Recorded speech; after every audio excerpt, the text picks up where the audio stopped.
Saudara-saudari yang terkasih dalam Yesus Kristus, kembali bersama dengan saya, Romo Petrus Yuniarto, CP. Pada kesempatan kali ini, kita akan merenungkan Yesus yang menyembuhkan orang buta. Dalam proses penyembuhannya, tidak serta-merta atau tidak langsung sembuh, tetapi Yesus membawa keluar orang itu dari kampung keluar. Dan setelah itu ditanya, bagaimana dengan penglihatannya? Ternyata penglihatannya belum sempurna.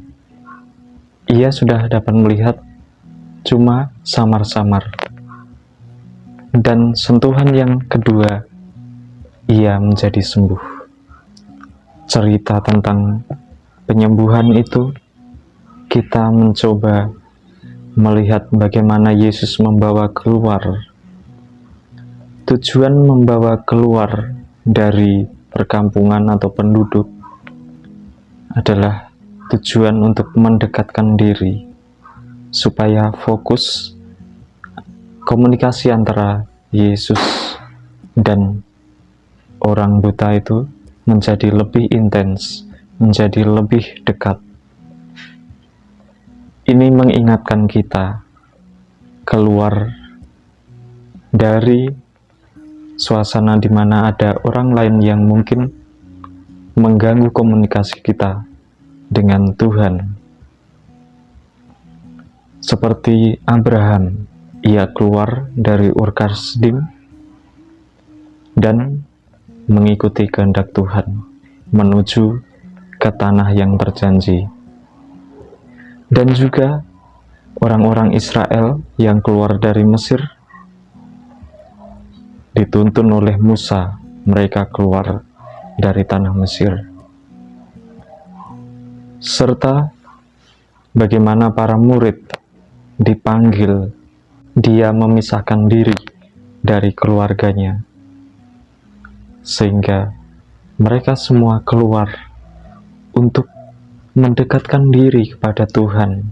Saudara-saudari yang terkasih, dalam proses penyembuhan, tidak langsung orang buta itu merasakan kesembuhan. Ini beda dengan cerita di mana yang lain orang menjadi sembuh karena percaya hanya dengan memegang jubah-jubahnya Yesus langsung sembuh. Tetapi dari cerita ini, dari Injil yang kita renungkan ini, kita melihat bahwa dalam penyembuhan itu butuh proses. Kita memerlukan usaha juga. Dan yang paling penting adalah kejujuran. Ketika Yesus menanyakan bagaimana keadaannya, orang buta itu menjawab dengan jujur bahwa masih ada kurang sempurna dalam penglihatannya, sehingga bayangan atau orang-orang itu seperti pohon yang berjalan, tidak jelas. Nah, ini membuktikan bahwa dengan kejujuran, dengan ketulusan, kita mau membuka hati kepada Tuhan, supaya Tuhan benar-benar masuk ke dalam hidup kita.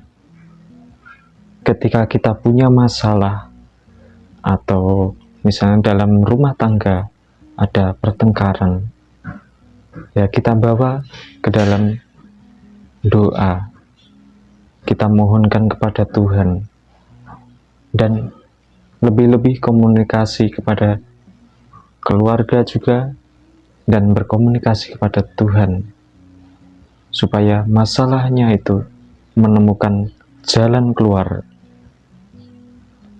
Memang tidak mudah karena kesembuhan itu memerlukan proses. Seperti kita ketika sakit, kita membutuhkan obat. Nah, kita harus pergi ke rumah sakit dulu, diperiksa, lalu mendapatkan obat. Ini adalah suatu proses yang alami dan juga secara praktis. itu kita alami secara nyata. Bapak, Ibu, saudara-saudari yang terkasih, dalam melihat seluruh rangkaian hidup, kesuksesan ataupun kesembuhan itu memerlukan sebuah usaha dari kita. Berbagai jenis kesembuhan, entah kesembuhan fisik, kesembuhan mental, itu memerlukan proses juga dalam penyembuhan. Ada tahap-tahapnya. Kalau secara medis, itu pasti ada penelitian dan hasilnya secara medis juga akan kita dapatkan. Secara spiritual, kita dalam berdoa dan memohonkan berkat, tentu tidak langsung mendapatkan apa yang kita inginkan, tetapi lebih-lebih ada prosesnya. Kita perlu berusaha sungguh-sungguh supaya doa kita diterima oleh Tuhan dan nanti mendapatkan berkat. Namun kita perlu tahu bahwa kehendak Tuhan itu yang utama. Dalam proses itu kita dididik untuk menyatukan diri, bahwa penderitaan kita dalam sakit itu kita perlu satukan dengan penderitaan Kristus. Melalui inilah kita mempunyai keutamaan dan iman untuk tetap mengikuti Kristus. Seperti orang buta tadi, ketika disembuhkan, ia bersyukur.